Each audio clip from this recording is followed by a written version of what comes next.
Dear student, आज हम हमारा नेक्स्ट लेक्चर पढ़ेंगे फिजिकल क्वांटिटी की भौतिक राशियां क्या होती है, भौतिक राशियों कितने प्रकार की होती है।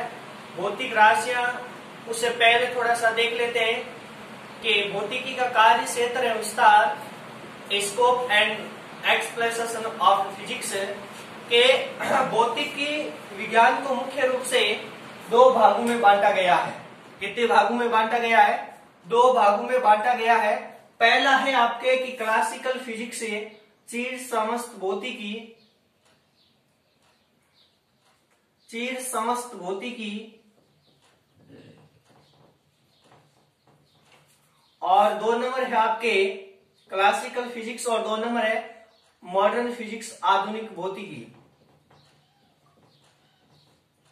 आधुनिकी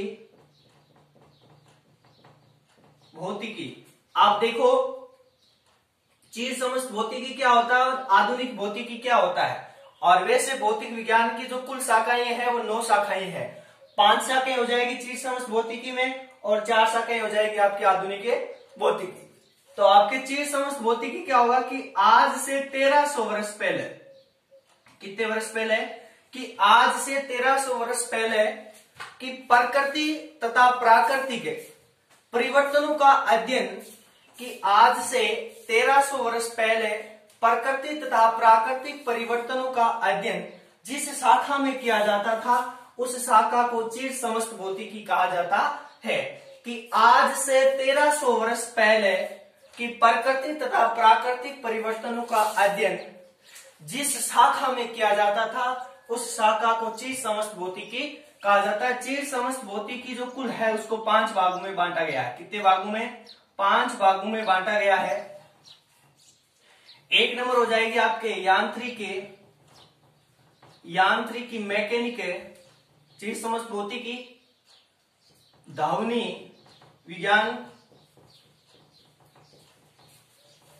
3 नंबर है आपके उष्मा गतिकी और 3 नंबर है आपके उष्मा गतिकी और 4 नंबर है आपके विद्युत चुंबकत्व,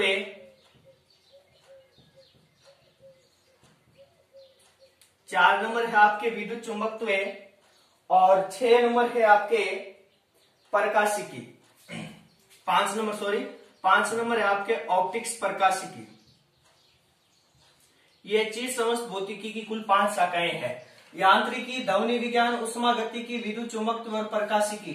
और इन सभी की आप परिभाषा बता सकते हो। प्रकाशिकी मतलब ऑप्टिक्स में हो जाएंगे कि ऐसी कि इस शाखा में प्रकाश की प्रकृति या प्रकाश के संचरण के बारे में अध्ययन किया जाता है, उस शाखा को प्रकाशिकी कहा जाता है। विद्युत चुंबकत्व ऐसी शाखा में कि विद्युत और विद्युत चुंबकत्व और विद्युत चुंबकीय तरंगों के बारे में, उष्मा गति की उष्मा व ताप के बारे में, उनकी गति के बारे में किया जाता है। ध्वनि विज्ञान की ध्वनि की तरंगों और कंपनों के बारे में अध्ययन किया जाता है। यांत्रिकी इस गति में कणों की साम्य अवस्था, आवेशितों के कणों की गति का अध्ययन किया जाता है। और उसके बाद में आपके आधुनिक भौतिकी है। आधुनिक भौतिकी जो वर्तमान में जिस भौतिकी का उपयोग किया जाता है लगभग उसे आधुनिक भौतिकी, मॉडर्न फिजिक्स कहा जाता है।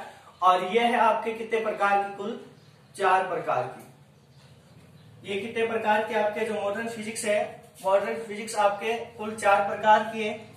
एक नंबर है आपके, इसमें एक नंबर आ जाएंगे आपके आपेक्षिकता, रिलेटिविटी, आपेक्षिकता विज्ञान। और 2 नंबर है आपके क्वांटम यांत्रिकी, क्वांटम यांत्रिकी। और 3 नंबर है आपके परमाणु भौतिकी। 4 नंबर है आपके नाभिकीय भौतिकी, न्यूक्लियर फिजिक्स, एटम फिजिक्स, नाभिकीय भौतिकी। अब आप कह सकते हो आपेक्षिकता किसे कहते हैं और क्वांटम यांत्रिकी, परमाणु आपेक्षिकता उसमें इसे कहते हैं जिसमें जो कणों की गति होती है वो प्रकाश के वेग के बराबर होनी चाहिए। किसके वेग के बराबर होनी चाहिए? प्रकाश के वेग के बराबर होनी चाहिए। उस गति को, उस प्रकार के कणों की जिस शाखा में किया जाता है कण गति, उसे आपेक्षिकता कहा जाता है। परमाणु हो गए, परमाणु की एटम फिजिक्स कौन से हो गए? जिसमें परमाणु की संरचना, उनके संरचना के बारे में अध्ययन किया जाता है। और नाभिक क्या होते हैं? जिसमें नाभिक की संरचनाओं के बारे में अध्ययन किया जाता है। ये थी आपके की भौतिकी का कार्य क्षेत्र विस्तार। आगे आपका जो नेक्स्ट है रहेगा कि फिजिकल क्वांटिटी की भौतिक राशियां कितने प्रकार की होती है। क्या रहेगी आपके कि भौतिक राशियां कितने प्रकार की होती है। फिजिकल क्वांटिटी, फिजिकल क्वांटिटीज भौतिक राशियां। अब भौतिक राशियां क्या होता है कि ऐसी राशियां जिनको मापा व तोला जा सकता है भौतिक राशियां कहलाती है। कि ऐसी राशियां जिनको मापा या तोला जा सकता है फिजिकल क्वांटिटी कहलाती है। और फिजिकल क्वांटिटी मुख्य रूप से दो प्रकार की होती है। एक नंबर होती है फंडामेंटल क्वांटिटी मूल राशि, दूसरी होती है ड्राइव्ड क्वांटिटी यानी व्युत्पन्न राशि। पहली होती है फंडामेंटल मूल राशि, दूसरी होती है व्युत्पन्न राशि ड्राइव्ड क्वांटिटी। मूल राशि और मूल भौतिक राशि दूसरी हो गई आपके व्युत्पन्न राशि। अब मूल राशि क्या होती है कि ऐसी राशियां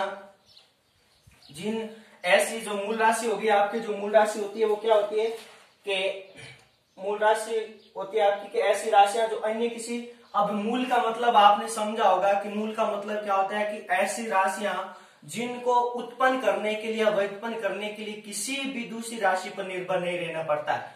जैसे फिजिकल क्वांटिटी का आपको उदाहरण हो जाएंगे समय, लंबाई, कार्य। ये किस में आती है फिजिकल क्वांटिटी, ये सभी क्या है लंबाई, समय, कार्य क्या होती है। अब आपके मूल राशि क्या होती है कि मूल राशि के ऐसी राशियां जिनको उत्पन्न करने के लिए किसी भी दूसरी राशि पर निर्भर नहीं रहना पड़ता है। कौन सी राशियां कहलाती है, मूल राशियां कहलाती है। अब मूल राशियों में आपके उदाहरण कौन कौन से हो जाएंगे, लंबाई, समय, द्रव्यमान। इनको भी उत्पन्न करने के लिए किसी भी राशि की आवश्यकता नहीं होती है। और अगली आपकी रहेगी, नेक्स्ट रहेगी कि व्युत्पन्न मतलब जिसको उत्पन्न किया जा सकता है अन्य राशियों से। व्युत्पन्न राशि के ऐसी राशियां जिनको अन्य दूसरी राशियों की सहायता से उत्पन्न किया जाता है, जैसे कार्य। अब देखो कार्य को कैसे उत्पन्न किया जाता है, कार्य हो गया, बल हो गया। बल बराबर क्या होता है, F बराबर ml, मतलब फादर बराबर मां। अब बल को उत्पन्न करने के लिए दो राशियों की आवश्यकता रहेगी, एक तो द्रव्यमान की और त्वरण की। तो ऐसी राशियों जिनको दूसरी राशियों की सहायता से उत्पन्न किया जाता है व्युत्पन्न राशियां कहलाती है। उसके बाद में आपके नेक्स्ट जो आएगा टॉपिक क्या रहेगा, यूनिट क्या होता है, मात्रक। यूनिट क्या होता है कि यूनिट होता है कि किसी भौतिक राशि के मापन के लिए किए गए नियत मान को ही मात्रक, कि किसी भी भौतिक राशि का आप माप कर रहे हो, उस मापन के लिए किए गए भौतिक राशि के नियत मान को ही क्या बोला जाता है कि मात्रक कहा जाता है। मात्रक की वैसे दो प्रकार के होते हैं, मूल मात्रक की होते हैं और व्युत्पन्न मात्रक की होती है। एक होता है मानक मात्रक, क्या होता है स्टैंडर्ड यूनिट। वो क्या होता है कि किसी भौतिक राशि के निश्चित यानी वास्तविक मूर्त रूप को उस राशि का मानक मात्रक कहा जाता है। किसी भी मानक मात्रक मतलब स्टैंडर्ड स्वरूप, क्या किसी भी भौतिक राशि का वास्तविक मूर्त रूप से मापन को क्या बोला जाता है, स्टैंडर्ड मात्रक, स्टैंडर्ड यूनिट यानी मानक मात्रक कहा जाता है। और किसी भी भौतिक राशि का जो संख्यात्मक है, किसी भी भौतिक, आपने बता रहे किसी भी भौतिक राशि का जो मात्रक है वो संख्यात्मक मान के क्या होता है, व्युत्क्रमानुपाती होता है। क्या होता है, ये व्युत्क्रमानुपाती होता है। और संख्यात्मक मान n1 u1 और n2 और u2 ये क्या होता है आपस में बराबर। n1 का मतलब कोई संख्या, u का मतलब कोई आपके मात्रक है। उसके बाद में आपके आएंगे कि मात्रक पद्धतियां कितने प्रकार की होती है। मात्रक पद्धतियां मुख्य रूप से तीन प्रकार की होती है। एक एसआई पद्धति है जिसका हम उपयोग किया जाता है, SI system of international unit. जैसे तीन पद्धतियां होती है मात्रक, एक होती है एमकेएस, एक होती है सीजीएस, एक होती है एफपीएस। तीन पद्धतियां होती है एमकेएस, सीजीएस और एफईएस। और एमकेएस का ही एक भाग होता है 1960 में एक समिति ने मिलकर बनाया था, वो कौन सी होती है, एसआई सिस्टम ऑफ। एम का मतलब देखो, अब इन मात्रक पद्धतियों में इनकी जो भौतिक राशि है उनको अलग अलग मापन दिया जाता है। एम केस में मतलब लंबाई को मीटर में, द्रव्यमान किलोग्राम में, समय को सेकंड में। सीजीएस में सी का मतलब किलोग्राम, द्रव्यमान को किलोग्राम नहीं सॉरी लंबाई को सेंटीमीटर में, द्रव्यमान को ग्राम में, समय को सेकंड में। और एफ का मतलब इसको फुट में, लंबाई को फुट में, द्रव्यमान को पाउंड में और समय को सेकंड में। ऐसा ही पद्धति ये होती है, अलग अलग होती है। ये 3 पद्धतियां थी, एमकेएस, सीजीएस और एपीएस। और 1960 में एक समिति ने एमकेएस पद्धति का एक ग्रुप होता है परिवर्तित रूप, उसे एसआई पद्धति कहा जाता है।